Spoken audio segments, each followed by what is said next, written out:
Hello friends. हाँ।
Hi friends, मैं आज रिव्यू करने वाला हूँ नर्फ इलाइट डिस्रप्टर गन का।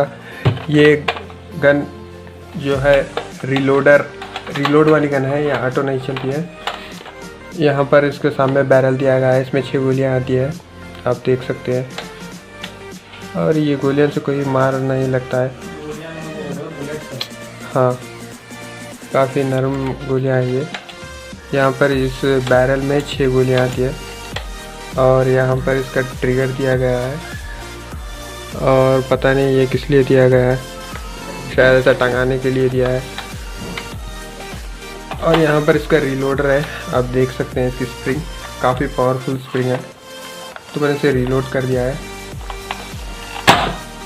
तो काफ़ी 80 फीट इसका रेंज है।